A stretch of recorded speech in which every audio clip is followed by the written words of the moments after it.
Okay बेटा, so the next topic is continuing basicity के ऊपर हम बात कर रहे थे। मैंने आपको लास्ट वीडियो में समझाया था कि एसिड्स की बेसिसिटी क्या होती है। कई बार मॉलिक्यूल का स्ट्रक्चर देखने भर से पता चल जाती है, कई बार आपको उसको पूरा डिटेल में पढ़ना पड़ता है, उसका स्ट्रक्चर बनाना पड़ता है, तब जाके आपको समझ आता है। कई बार सिर्फ मॉलिक्यूलर फॉर्मूला ही काफी होता है ये पता करने के लिए कि किसी भी एसिड की बेसिसिटी क्या होती है। ओके, सो हमारा टॉपिक चल रहा है क्लासिफिकेशन ऑफ एसिड। हमने सबसे पहले किया on the basis of strength, acid कमजोर है स्ट्रांग है उनके एग्जाम्पल डिस्कस किए। फिर हमने बेसिसिटी के हिसाब से एसिड्स को क्लासिफाई किए। लास्ट वीडियो में मैंने बेसिसिटी को पूरा समझाया और उसके बाद आपसे बताया था कि what are monobasic acids, उनको हम कर चुके हैं। नेक्स्ट देखिए, जो सेकेंड टाइप है इसमें on the basis of basicity is dibasic acids. Dibasic acids क्या होंगे? जो एसिड्स अपने पर molecule 2H positive ion release करते हो विद वाटर, उनको हम बोलेंगे डाई बेसिक एसिड। ठीक है, these are the acids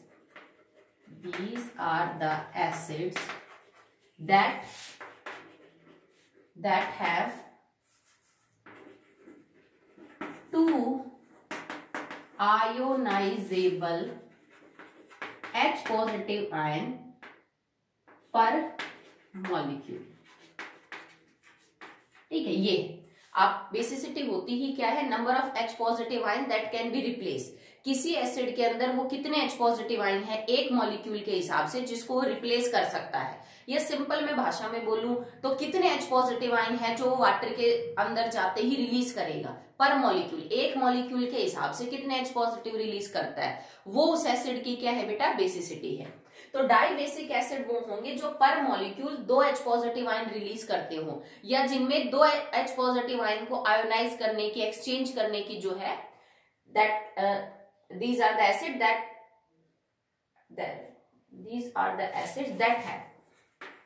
that have two ionizable H positive ion या रिप्लेसेबल H पॉजिटिव आयन। कोई भी टर्म जो है वो यूज कर सकते हैं। पर मॉलिक्यूल 2H पॉजिटिव आयन होने चाहिए जो ये पानी के कांटेक्ट में आते ही रिलीज करे, या फिर ये जो 2H पॉजिटिव आयन है उसको किसी दूसरी आयन से क्या कर सके? एक्सचेंज कर सके। ठीक है, एग्जाम्पल कौन कौन से इसके एग्जाम्पल मिलेंगे आपको। H2SO4, H2SO3, ठीक है, H2CO3, ये मैं आपको ऑलरेडी बता चुकी हूँ इन सबके नाम और इन सबके जो फॉर्मूले हैं वो। ठीक है, sulphuric acid, sulphurous acid and carbonic acid. मैं एक इक्वेशन को खोल के दिखा देती हूँ कि ये कैसे 2H पॉजिटिव देते हैं।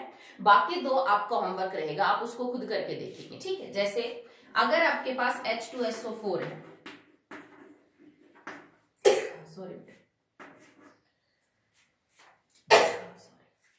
ये पानी के एक्वस लिखा ना, पानी के कांटेक्ट में जाते ही कन्वर्ट होगा H पॉजिटिव एक्वस प्लस में HSO4 नेगेटिव एक्वस।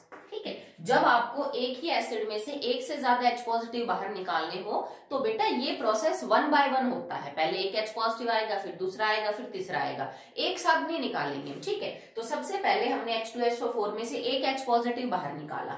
अगर H2SO4 में से एक H पॉजिटिव जाएगा तो पीछे क्या बच जाएगा? HSO4 नेगेटिव, क्योंकि दोनों को मिला के ये कंपाउंड बनना चाहिए। देखो बन जाएगा H2SO4, एक पॉजिटिव और एक नेगेटिव बराबर। अब इसमें से भी तो गुंजाइश है ना कि एक H पॉजिटिव जा सकता है। अब दूसरे स्टेप में वहां से जाएगा HSO4 negative aqueous gets converted into H positive aqueous plus में SO4 नेगेटिव एक्वस। अब दूसरे स्टेप में ये जो एक H पॉजिटिव भी बचा है ये भी आपका क्या हो जाएगा? बाहर। अगर इक्वेशन के दोनों स्टेप्स को तुम जोड़ के देखो, जैसे तुम अलजेब्रा में इक्वेशंस को जोड़ते हो फिर फाइनल इक्वेशन बनाते हो, तो मैं चाहूं तो रिएक्शंस को भी वैसे जोड़ सकती हूँ। जोड़ने पे आपको क्या पता चलेगा? देखो H2SO4 रिएक्टेंट जोड़ दो और प्रोडक्ट जोड़ दो। HSO4 negative aqueous gets converted into एक H positive, 2H positive aqueous plus में एक HSO4 नेगेटिव एक्वस प्लस में SO4 नेगेटिव एक्वस। अब जो एरो के दोनों तरफ जो एलिमेंट कंपाउंड आपका सेम है उनको कट कर देंगे हम। ठीक है, तो देखो HSO4 नेगेटिव से HSO4 नेगेटिव कट गया तो इक्वेशन क्या बची? 2H2SO4 aqueous, 2H positive aqueous plus में एक SO4 2 नेगेटिव एक्वस दे रहा है। मतलब H2SO4 का एक मॉलिक्यूल कितने H पॉजिटिव रिलीज कर रहा है, 2 H पॉजिटिव रिलीज कर रहा है। तो इसका मतलब इसकी जो बेसिसिटी है दैट इज 2। कोई पूछ सकता है what is the basicity of H2SO4, H2SO3, H2CO3, तो आप लिखेंगे 2 because they are releasing 2 H positive ion per molecule. हो आई होप आपको क्लियर है। अब आपका आंसर क्या हो जाएगा यहाँ पे, आप इसको कैसे और आगे सॉल्व करेंगे कि जो H2SO3 है, सल्फरस एसिड और कार्बोनिक एसिड, इनकी भी ऐसे ही इक्वेशन बनेंगी दो दो, और फिर आप इनकी जोड़ के लिखोगे इक्वेशन। ये आपका होमवर्क है, आप कॉपी में इनकी खुद अटेम्प्ट करोगे, ठीक है। एक मैंने समझा दी है, बाकी आप आराम से कर सकते हो। चलिए अब हम अगला देखते हैं about the try basic acids, ठीक है। अब यहाँ पे करेंगे हम ट्राई बेसिक। ट्राई का मतलब क्या है बेटा, देखो जो 3 रिलीज करते हो, ठीक है। अब तक हमने 1 पढ़ा, 2 पढ़ा, अब अगर कोई एसिड ऐसा भी है जो 3 रिलीज कर सकता है तो हम उसको बोलेंगे try basic. Third is try basic acids. These are the acids that have 3 ionizable H positive ion per molecule। ये वो एसिड होते हैं जिनके एक मॉलिक्यूल के अंदर 3 H पॉजिटिव आयंस को बाहर निकालने की टेंडेंसी होती है। वाटर के कांटेक्ट में जाते ही पर मॉलिक्यूल 3 H पॉजिटिव आयन जो है वो क्या करेंगे बेटा, रिलीज करेंगे। कौन कौन से एग्जाम्पल है इसके, जैसे H3PO4, it is phosphoric acid, ठीक है। तो मैंने इनके सबके नाम बता रखे हैं, अब आप इस इक्वेशन को देखिए। इसमें भी करना यही है बेटा आपको कि जो भी एसिड मोनो के अलावा जैसे डाई ट्राई है तो 1 बाय 1 इनकी H पॉजिटिव को बाहर निकालेंगे, एक साथ नहीं निकालेंगे, ठीक है। स्टेप बाय स्टेप रिएक्शन होगी। तो सबसे पहले स्टार्ट करते हैं। H3PO4 aqueous gets converted into H positive aqueous plus में H2PO4 negative aqueous. I hope आपको ये आयंस बनानी आती है। अगर एक न्यूट्रल कंपाउंड में से तुम एक H पॉजिटिव को बाहर निकालोगे तो पीछे चीज नेगेटिव 1 ही बचेगी, ठीक है। और नेगेटिव 1 एक H बाहर निकालने के बाद नेगेटिव चार्ज लगा के क्या बचा, H2PO4, वही मैंने लिखा। इसमें से भी एक H पॉजिटिव जा सकता है, H2PO4 negative aqueous can converting into H positive aqueous. अब एक जो ऑलरेडी चीज नेगेटिव है उसमें से तुम और एक पॉजिटिव बाहर निकाल रहे हो तो नेगेटिव और बढ़ जाएगा, ठीक है। It will convert into HPO4 2 negative aqueous. Last अभी भी ऑप्शन है एक और H पॉजिटिव बाहर निकालने का, gets converted into H positive aqueous plus में PO4 3 नेगेटिव एक्वस। ठीक, अगर किसी भी बच्चे को ये समझ नहीं आता है कि मैडम आप ये चार्ज वगैरह कैसे लेते हो, देखो सिंपल सी चीज है। कोई कंपाउंड न्यूट्रल कब होता है, जब उसमें उतना ही पॉजिटिव और उतना ही नेगेटिव हो, ठीक है। मान लो तुम्हारे कंपाउंड में 5 ही पॉजिटिव और 5 ही नेगेटिव है, तभी तो वो न्यूट्रल है। जैसे ये न्यूट्रल हमारे पास। अब अगर तुमसे मैं यूं कह दूं बेटा इसमें से एक पॉजिटिव 1 को कम कर दो, ठीक है। जैसे हाइड्रोजन पॉजिटिव 1 बाहर चला गया ना इसमें से, तो अगर तुम इसमें से एक पॉजिटिव 1 को कम करोगे तो अब ये 4 पॉजिटिव बचा, ठीक है।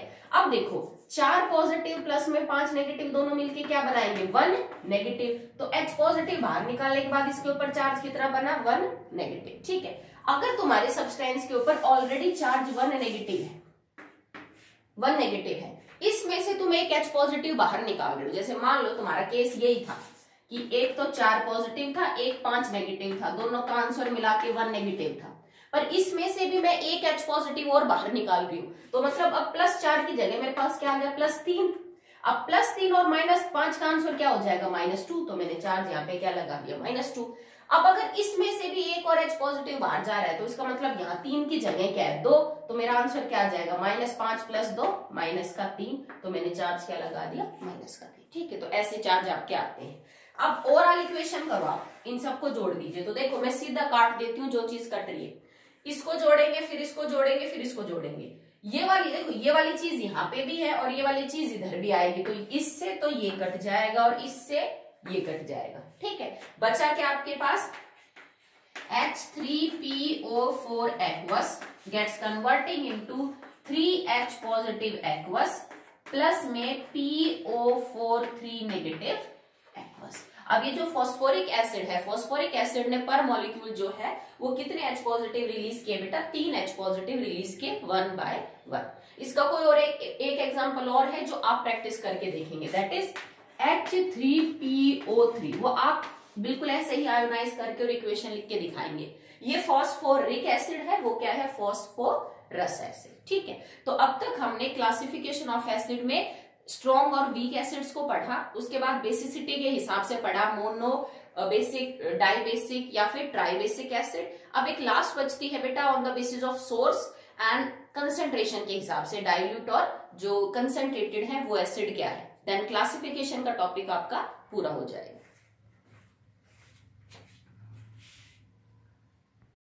Next is on the basis of concentration. ठीक है, तो अब हम पढ़ रहे हैं थर्ड बेसिस के ऊपर, classification of acid on the basis of concentration.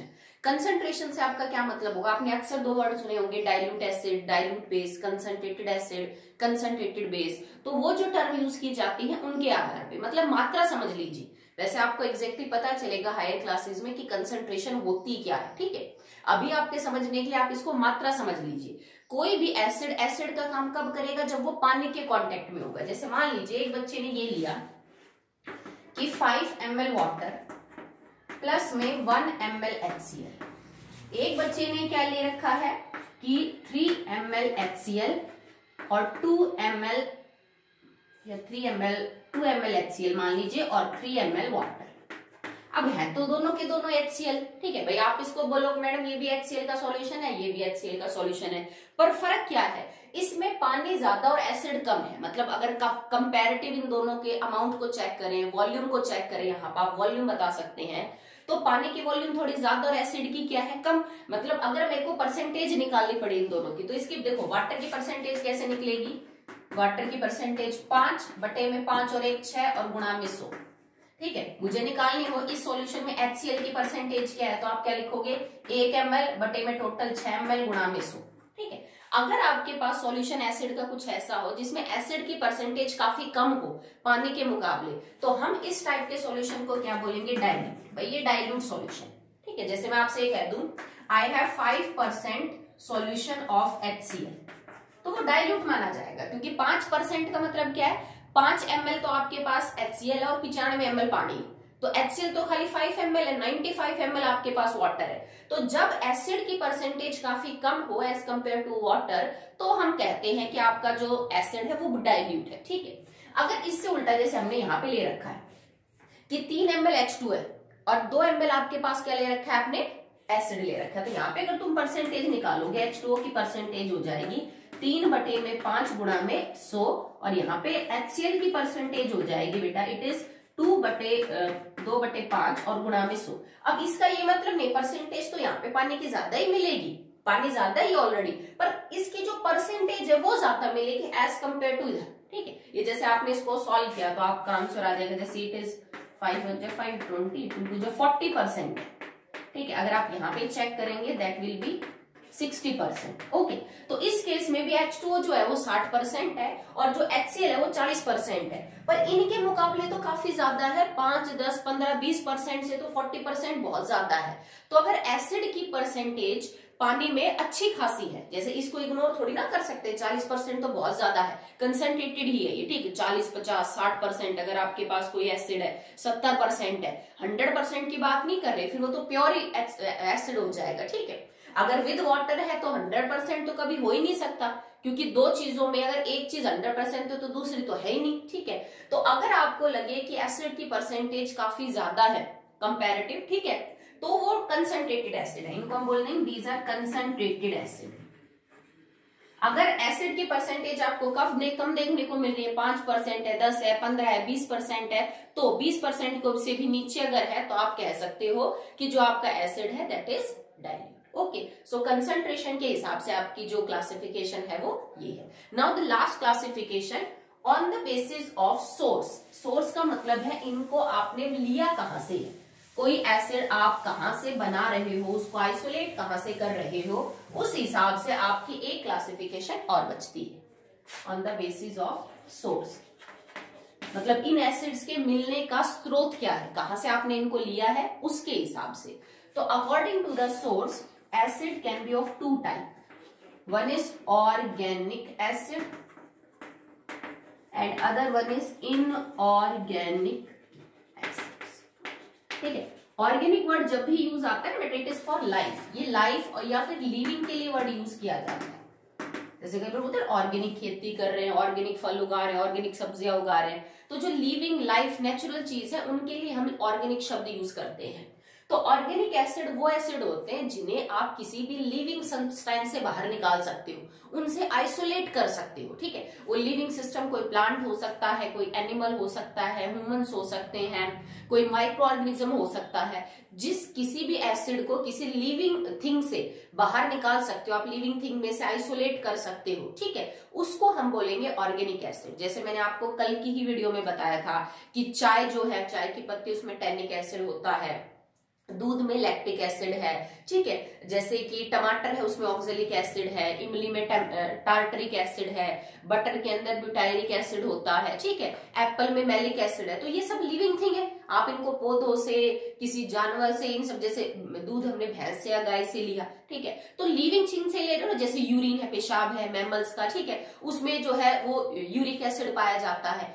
तो ऐसा कोई भी एसिड जिसका आप किसी लिविंग सोर्स से निकाल सकते हो बाहर, उनको हम ऑर्गेनिक एसिड बोलते हैं, लिविंग एसिड। ठीक है, कौन कौन से एग्जांपल हो जाएंगे? सिट्रिक एसिड, क्योंकि ये खट्टे फ्रूट्स में मिलता है, फ्रूट्स हम प्लांट से लेते हैं, लिविंग है। ठीक है, जैसे ऑक्जेलिक एसिड, ये भी आपको फ्रूट में मिल जाएगा।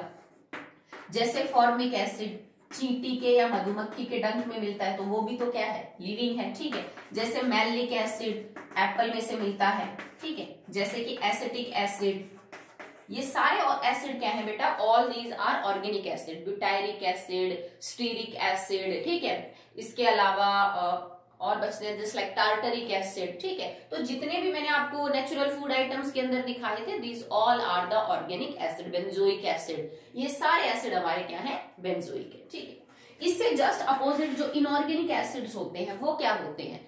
इनऑर्गेनिक एसिड्स वो एसिड होते हैं जो आपको नॉन लिविंग थिंग्स से मिलते हैं। ठीक, दीज आर ऑब्टेन्ड फ्रॉम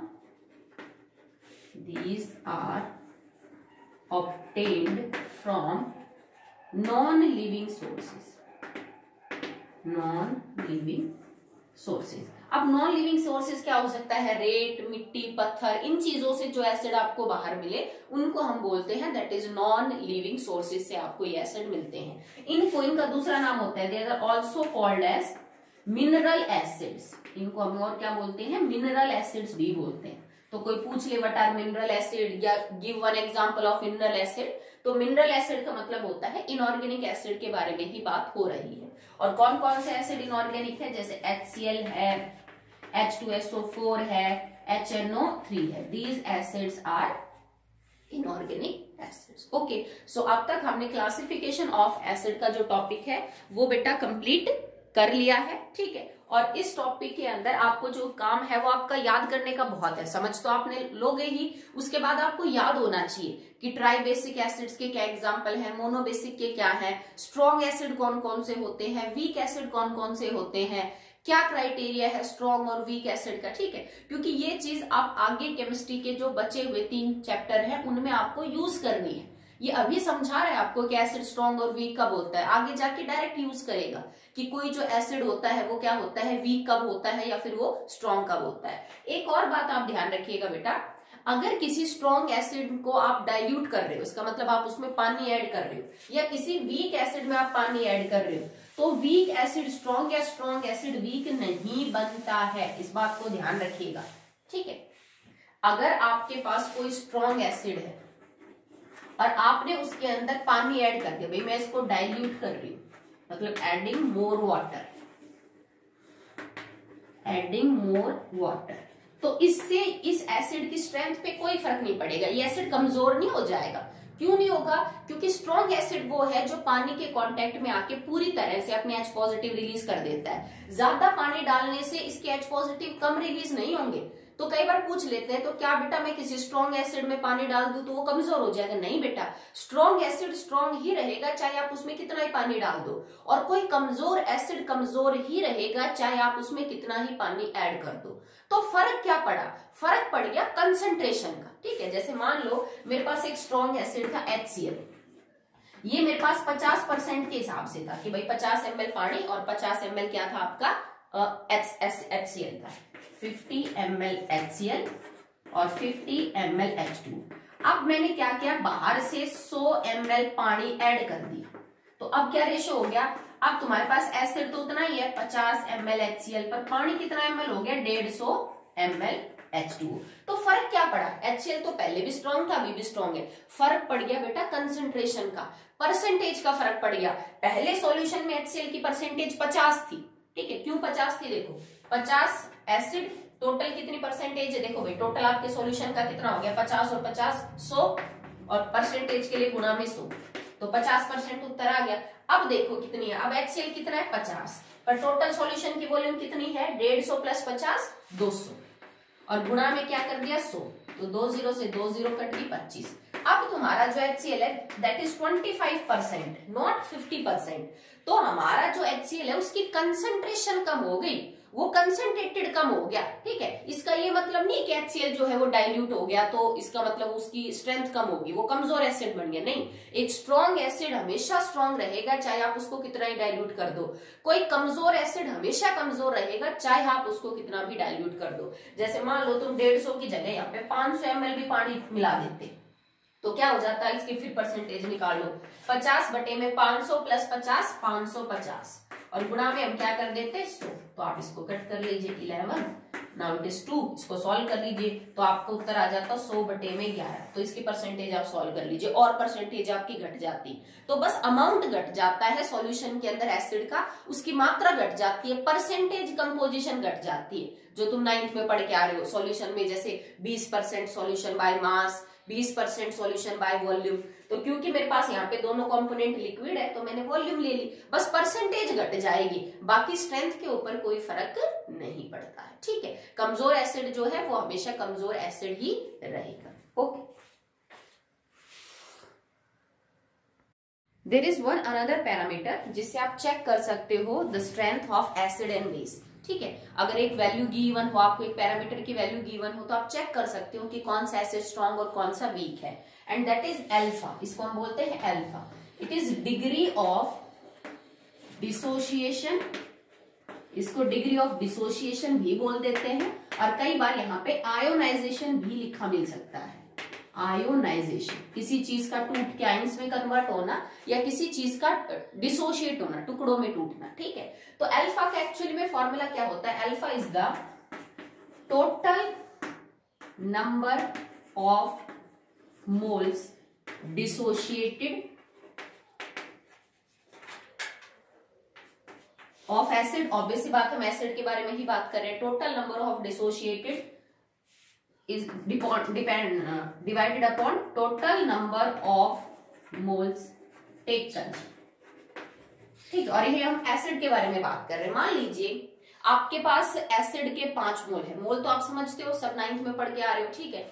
मान लो तुम्हारे पास HCl जो है उसके 5 मोल है, और आपने इसको पानी में डाला और आपने ऑब्जर्व किया कि 5 मोल में से पांचों के 5 मोल टूट गए, आयोनाइज हो गए, 5 H पॉजिटिव आ गए, 5 मोल H पॉजिटिव और 5 मोल Cl नेगेटिव। तो अल्फा कैसे निकालेंगे भाई, मैंने कितने मोल लिए 5, और टूट कितने गए 5, 5 बटे में 5, अल्फा की वैल्यू हो गई 1।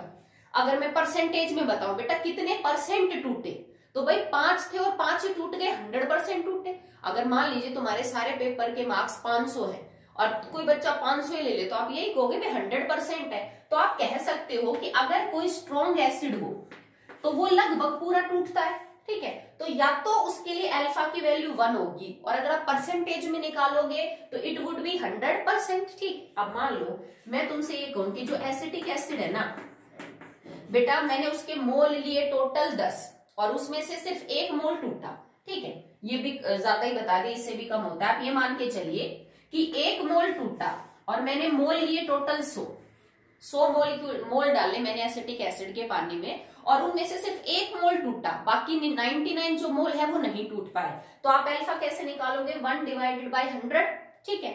अब मान लो ये तो तुम्हारा आंसर आ जाएगा इस तरह से, कोई नंबर आएगा 1 से तो काफी छोटा आएगा 0.01, ठीक है। परसेंटेज निकालनी हो कि भाई परसेंटेज में बताओ कितने परसेंट टूटे, तो परसेंटेज निकालने के लिए गुणा में 100 से 100 कट गया, इसका मतलब ओनली 1%, या फिर आंसर निकालेगा 0.01। तुम यही कहोगे कि भाई इसकी अल्फा की वैल्यू है 0.01 या 1%। 100 में से बस 1 मोल टूटा, 99 मोल नहीं टूटे। तो अगर आपके पास कोई स्ट्रॉन्ग एसिड है ना, तो उसके अल्फा की वैल्यू नियरली 1 मिलेगी आपको, या फिर 1 के जगह जैसे मान लीजिए ये मिल गई 0.98, 0.9, तो अप्रोक्सीमेट 1 है, हम कह सकते हैं बहुत ज्यादा टूट गया है। पर अगर कोई कमजोर एसिड है ना, तो उसके लिए जो अल्फा की वैल्यू है वो आपको 1 के आसपास भी नहीं मिलेगी।